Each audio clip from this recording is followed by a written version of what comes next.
sumber kuatku. Oh Yesus, Kaulah sahabatku. Yesus, Kau yang akan temu-temu di sisiku. Kau sumber kuatku. Yesus, Kaulah sahabatku. Yesus, Kau yang akan selalu berada di sisiku. Kau sumber kuatku. Oh Yesus, Kaulah sahabatku. Yesus,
Shalom, kita berjumpa lagi dalam ibadah online yang saya beri tema Bapa yang Kekal. Firman Tuhan dalam Yesaya pasal yang ke-9 ayat yang ke-5 mengatakan demikian. Sebab seorang anak telah lahir untuk kita, seorang putra telah diberikan untuk kita. Lambang pemerintahan ada di atas bahunya, dan namanya disebutkan orang, Penasihat Ajaib, Allah yang perkasa, Bapa yang Kekal, Raja Damai. Dalam sebuah keluarga inti, peran seorang bapa adalah sebagai pencari nafkah, atau dengan kata lain sebagai pemelihara kelangsungan kehidupan keluarga. Bagi orang yang masih memiliki ayah atau bapak, mungkin tidak terlalu memahami atau tidak terlalu merasakan betapa berharganya seorang ayah, sehingga kadar penghargaan terhadap ayah atau bapak kurang. Dalam usia seperti ini, sering teringat kenangan yang indah akan ayah atau bapak yang telah tiada. Terkadang pula ada perasaan iri melihat teman-teman sebaya yang masih memiliki ayah atau bapak. Tapi bersyukurlah bahwa kita yang percaya di dalam Kristus memiliki Bapa yang kekal, yaitu Allah Bapa yang di sorga. Kita memiliki Bapa yang kekal, Bapa yang berkuasa, Bapa yang penuh rahmat, Bapa yang penuh belas kasihan, Bapa yang berempati, Bapa yang mengendalikan segala sesuatu. Bagi kita yang masih memiliki ayah, mari kita menghargai ayah atau Bapa kita dengan sungguh-sungguh. Bagi kita yang telah menerima Kristus, mari kita menghormati dan menyembah Allah Bapa kita. Serahkanlah hati kita kepadanya. Biarlah Allah Bapa di depan kita dan kita berjalan mengikuti dan mengiringi Dia. Melalui pemahaman tentang seorang Bapa seperti di atas, sudah sepatutnya lah bila kita bersyukur bahwa Yesus Kristus, Sang Mesias, yang dijanjikan Allah itu bukan hanya sebagai penasihat ajaib, Allah yang perkasa, tetapi Ia juga merupakan Bapa yang kekal. Perlu sekali kita menyadari bahwa juru selamat yang kita peringati kelahirannya setiap kali kita merayakan Natal sudah memiliki eksistensi atau keberadaan sebelum Ia dilahirkan. Nah, Yohanes menuliskan di dalam kitab Yohanes pasal yang pertama, ayat yang pertama, pada mulanya adalah firman. Firman itu bersama-sama dengan Allah, dan firman itu adalah Allah. Natal adalah sebuah titik di mana Bapa yang kekal memilih untuk tinggal di antara manusia yang terbatas, supaya kita dapat mengenal natur atau sifat dari dasar bawaan masing-masing dan karakter Allah yang sejati itu. Mesias digambarkan sebagai putra. Seorang putra telah diberikan untuk kita. Kata Bapa di dalam bahasa Ibrani digunakan secara simbolis sebagai ungkapan untuk pemilik. Artinya, Dia menjadi anak melalui kelahirannya, tetapi Dia adalah Bapa dan pemilik kekekalan. Yesus Kristus disebut sebagai Bapa yang kekal karena hanya Dialah satu-satunya yang dapat memberikan hidup yang kekal. Dia juga yang memelihara dan menjaga setiap orang percaya dengan cinta kasih-Nya, memastikan bahwa tidak ada seorang pun dalam hal ini adalah orang yang percaya yang bisa direbut dari perlindungan Tuhan. Bapa yang kekal adalah sebuah kalimat yang menunjukkan bagaimana Tuhan Yesus Kristus memperlakukan umatnya sebagai seorang bapa terhadap anak yang dikasihinya. Bahkan Ia juga mengungkapkan dirinya sebagai seorang ibu yang penuh kasih. Dan ungkapan itu diungkapkannya dengan induk ayam. Ia berkata demikian, Yerusalem, Yerusalem, engkau yang membunuh nabi-nabi dan melempari dengan batu orang-orang yang diutus kepadamu. Berkali-kali aku rindu mengumpulkan anak-anakmu, sama seperti induk ayam mengumpulkan anak-anaknya di bawah sayapnya, tetapi kamu tidak mau.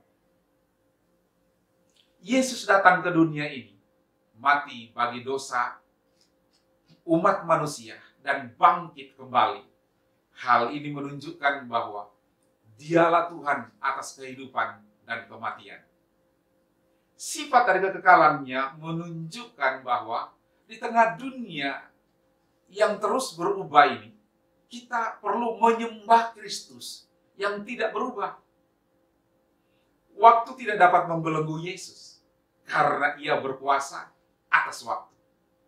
Seperti sekarang ini, di tengah-tengah dunia yang terus berubah, bersediakah Anda mempercayai pemeliharaan dan kasih-Nya yang tidak pernah berubah? Alkitab mengatakan, dan aku memberikan hidup yang kekal kepada mereka, dan mereka pasti tidak akan binasa sampai selama-lamanya, dan seorang pun tidak akan merebut mereka dari tanganku.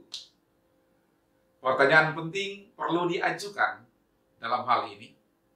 Mengapa Yesus disebut sebagai Bapa yang kekal? Yesus disebut sebagai Bapa yang kekal didasarkan pada beberapa alasan yang kuat. Antara lain, yang pertama, Yesus memilih kita dalam rencana dan kehendak-Nya. Yesus Bapa yang kekal karena Ia memilih kita menjadi umat-Nya dalam rencana dan kehendak-Nya supaya kita dapat merasakan kebahagiaan dan kemuliaan-Nya berkaitan dengan pemilihan atas diri kita. Ada 3 hal yang harus kita mengerti dan memahaminya. Ketiga hal yang dimaksudkan, yang pertama, bukan kita yang memilih Yesus, tetapi Yesuslah yang memilih kita untuk suatu hal yang kekal. Rasul Yohanes menulis demikian, bukan kamu yang memilih aku, tetapi akulah yang memilih kamu. Dan aku telah menetapkan kamu supaya kamu pergi untuk menghasilkan buah. Dan buahmu itu tetap, supaya apa yang kamu minta kepada Bapa dalam namaku diberikannya kepadamu. Yang kedua, Yesus memilih kita karena anugerah-Nya dan bukan karena kita memenuhi persyaratan untuk dipilih. Rasul Paulus menuliskan demikian, jadi hal itu tidak tergantung pada kehendak orang atau suasana orang, tetapi kepada kemurahan hati Allah. Walaupun Yesus telah memilih kita, Ia tetap menuntut tanggung jawab di dalam pribadi kita. Jawab Yesus kepada mereka, bukankah aku sendiri yang telah memilih kamu dari 12 ini? Namun seorang di antaramu adalah iblis. Yang kedua yang saya lihat dalam pemahaman ini, Yesus adalah Bapa bagi semua orang percaya secara rohani. Disebutkan demikian karena semua orang percaya adalah keturunan Yesus secara rohani. Dan bukan kelahiran secara darah dan daging, tetapi dari firman Allah dan Roh Kudus. Karena kita keturunan rohani, maka sifat dan pribadi Yesus menjadi milik kita. Saat Tuhan Yesus menyatakan diri kelak, kita akan serupa dengan Dia. Di dalam Alkitab, di dalam kitab Kolose, disebutkan di sana, Rasul Paulus menuliskannya, apabila Kristus yang adalah hidup kita menyatakan diri kelak, kamu pun akan menyatakan diri bersama dengan Dia di dalam kemuliaan. Nah, kalau begitu, ada beberapa aspek dari karakter Bapa yang kekal tadi. Yang pertama yang saya lihat, Dia pemilik kekekalan dan tinggal di dalam keabadian. Dalam kitab Yesaya pasalnya yang ke-57 ayat yang ke-15 mengatakan demikian. Dalam Yesaya 57 ayat yang ke-15, sebab beginilah firman Tuhan yang maha tinggi dan yang maha mulia, yang bersemayam untuk selama-lamanya, dan yang Maha Kudus namanya. Aku bersemayam di tempat tinggi dan di tempat kudus. Tetapi juga bersama-sama orang yang remuk dan rendah hati, untuk menghidupkan semangat orang-orang yang rendah hati, dan untuk menghidupkan hati orang-orang yang remuk. Yang pertama yang saya lihat, namanya abadi. Biarlah namanya tetap selama-lamanya. Kiranya namanya semakin dikenal selama ada matahari. Kiranya segala bangsa saling memberkati dengan namanya dan menyebutkan dia berbahagia. Yang kedua yang saya lihat, dia adalah pemelihara yang kekal. Yesus menyatakan dirinya sebagai Alfa dan Omega, yang awal dan yang akhir. Di dalam firman Tuhan mengatakan, firman-Nya lagi kepadaku, semuanya telah terjadi. Aku adalah Alfa dan Omega, yang awal dan yang akhir. Orang yang haus akan kuberi minum dengan cuma-cuma dari mata air kehidupan. Barang siapa menang, ia akan memperoleh semuanya ini. Dan aku akan menjadi Allahnya, dan ia akan menjadi anakku, kata Tuhan. Dia kekal dalam segala hakikat dan perbuatannya. Ada dua hal yang perlu kita lihat bersama-sama di dalam kebenaran ini yang tentunya sangat penting tentang Mesias dari Allah dalam perjanjian lama dan juga di dalam perjanjian baru. Dia sudah ada sebelum yang lain ada. Adakah bukti bahwa Yesus adalah Bapa yang kekal? Sifatnya konsisten dan tidak pernah berubah selamanya. Yesus Kristus tetap sama, baik kemarin maupun hari ini dan sampai selama-lamanya. Sebutannya di dalam perjanjian baru Alfa dan Omega, menggunakan huruf pertama di dalam Alfa dan huruf terakhir di dalam Omega menurut abjad Yunani, untuk melambangkan bahwa Kristus ada sebelum segala sesuatu dan akan melampaui segala sesuatu. Dia menyatakan bahwa penghakiman ilahinya bersifat kekal. Yohanes Pembaptis yang lahir sebelum Yesus mengakui kekekalannya, ketika berkata, dialah yang kumaksud ketika kukatakan, kemudian daripadaku akan datang seorang yang telah mendahului aku, sebab dia telah ada sebelum aku. Artinya, ini merupakan hal yang sangat penting dari nama Bapa yang kekal bagi orang yang percaya saat ini. Tidak seperti orang tua jasmani kita yang terbatas karena sesuatu saat akan mati. Kristus adalah Bapa yang kekal, yang tidak akan meninggalkan kita. Dia kuat untuk menopang kita dengan lengan-lengannya yang kekal. Dia melayani dengan penghiburan abadi. Dia melakukan pekerjaannya dengan kuasa yang kekal. Dia memerintah atas kerajaan yang kekal. Dia selalu hadir di dalam keberadaan yang kekal. Dia memberikan hidup kekal kepada kita. Dia dengan murah hati menyediakan kebutuhan mereka yang menyadari bahwa nilai-nilai kekal lebih penting daripada segalanya. Dia Bapa yang kekal. Sifat Allah berarti Allah tidak memiliki awal dan akhir. Dari mulanya dia sudah ada dan dia tidak memiliki akhir. Allah adalah Alfa dan Omega, berarti dia adalah awal dan akhir. Dia tidak pernah tidak ada, atau dengan kata lain, dia selalu ada dan akan terus-menerus ada. Dalam Keluaran pasal yang ketiga ayat yang ke-14 disebutkan firman Tuhan di sana kepada Musa, aku adalah aku. Secara umum hal ini berarti bahwa Allah terus-menerus ada. dulu, sekarang, dan sampai selama-lamanya, Dia tetaplah Dia. Dalam perdebatannya dengan orang Yahudi, yang dicatat di dalam Yohanes pasal yang ke-8 ayat yang ke-58, Tuhan Yesus berkata, "Aku berkata kepadamu, sesungguhnya sebelum Abraham jadi, aku telah ada." Di dalam bahasa yang lain atau bahasa Yunani lebih jelas lagi dikatakan, yaitu sebelum Abraham menjadi ada, aku, kata Tuhan, selalu ada. Yesus bukan hanya sudah ada sebelum Abraham, tetapi Yesus selalu ada. Allah yang kekal berarti bahwa tidak ada yang awal dan tidak ada akhir.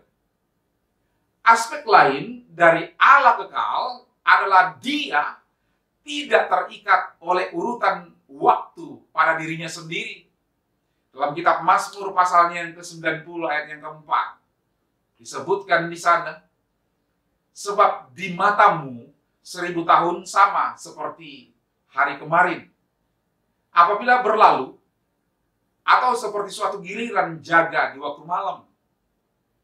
Di bagian dituliskan yang lain, di bagian yang lain dituliskan di dalam 2 Petrus pasal yang ketiga ayat yang ke-8 dikatakan bahwa di hadapan Tuhan satu hari sama seperti 1000 tahun dan 1000 tahun sama seperti satu hari.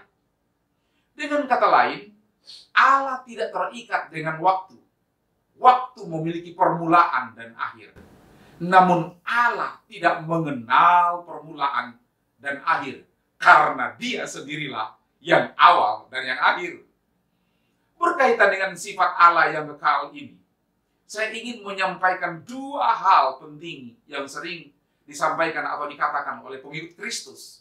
Yang pertama, konsep tentang waktu di dalam kekekalan berbeda di dalam sejarah. Pengertian waktu di dalam kekekalan dengan pengertian kita sekarang, kita seringkali berpikir di dalam konteks ruang atau waktu. Dan sangat sulit bagi kita untuk bisa memahami sesuatu yang tanpa ada ruang dan waktu.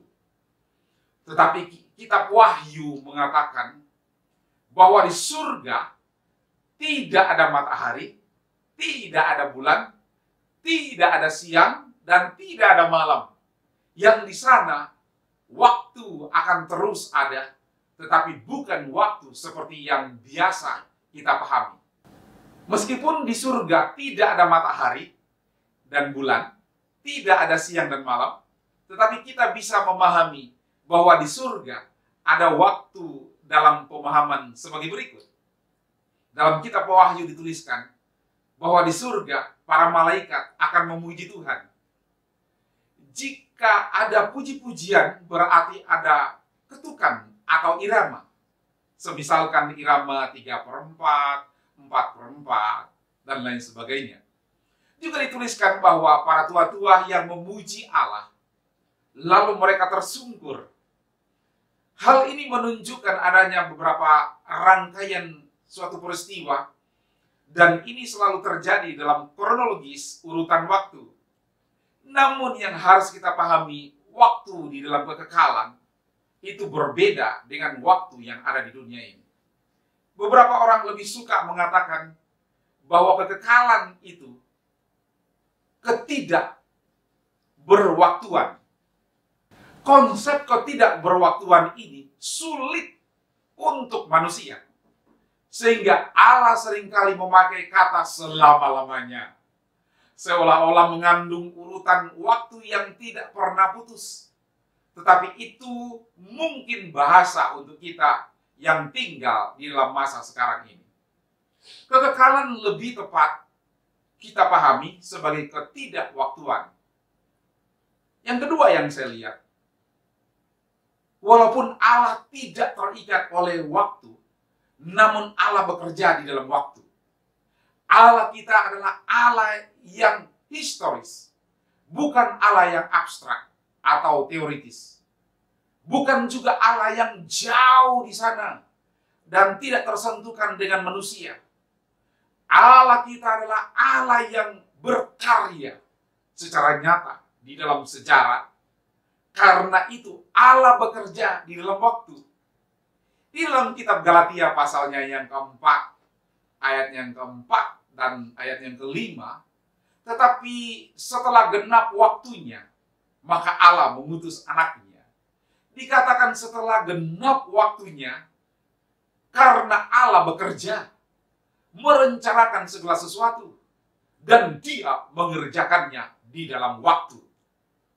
Walaupun dia merencanakan di luar waktu, yaitu di dalam kekekalan, tetapi dia mau mengeksekusi atau merealisasikan rencananya yang kekal di dalam waktu. Ketika Allah bekerja di dalam waktu, bukan berarti dia terikat oleh waktu, tetapi di dalam anugerahnya, dia menjumpai saudara dengan saya di dalam keterbatasan waktu. Dan itulah indahnya Allah kita. Allah yang kekal itu, yang tidak berawal dan tidak berakhir, yang tidak terikat dengan urutan waktu, tetapi karena kasih-Nya yang besar kepada kita, maka Ia bekerja di dalam waktu, supaya kelak kita bisa menikmati kekekalan yang tidak berwaktu. Kiranya sifat Allah ini akan menghibur kita untuk terus bersandar kepada Tuhan dan terus menyerahkan diri kita ke dalam tangan Tuhan. Karena Dialah yang mempunyai masa kini, masa yang akan datang.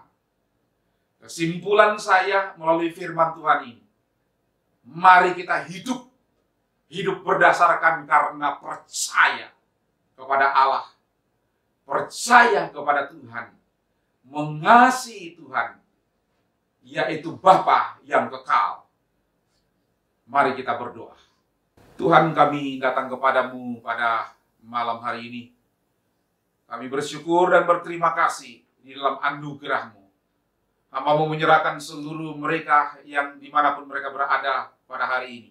Tuhan juga memberkati kehidupan mereka. Berkati setiap mereka, pribadi lepas pribadi, yang mengenal Bapa yang kekal itu sendiri. Supaya mereka terus-menerus hidup berserah diri kepada Tuhan. Di tengah-tengah hari ini, segala macam persoalan yang terjadi di dunia ini, yaitu persoalan COVID, kami tetap berpegang kepada Bapa yang kekal. Bapa yang tidak pernah meninggalkan hidup kami. Bapa yang tetap menuntun memelihara anak-anaknya. Karena Dia adalah Allah yang kekal. Dia adalah tempat di mana kami hidup bersama-sama, mengandalkan Tuhan, hidup di dalam bersama dengan Dia. Maka hari ini kami berkata, kami boleh kuat untuk menghadapi apapun, karena kami hidup bersama dengan Bapa yang kekal selama-lamanya. Kami menyerahkan setiap jemaat-Mu dimanapun mereka berada, rumah tangga, pekerjaan, usaha, kehidupan sehari-hari anak-anak kami hari-hari ini. Tuhan juga menyertai kesehatan mereka, memberkati kehidupan keseharian mereka. Tuhan bungkus mereka semua dengan kuasa darah-Mu. Kami bersyukur dan berterima kasih dalam nama Tuhan Yesus Kristus, nama yang manis, nama yang ajaib, nama yang harum, Bapa yang kekal. Kami mengucap syukur dan berdoa. Amin. Tuhan memberkati kita semua.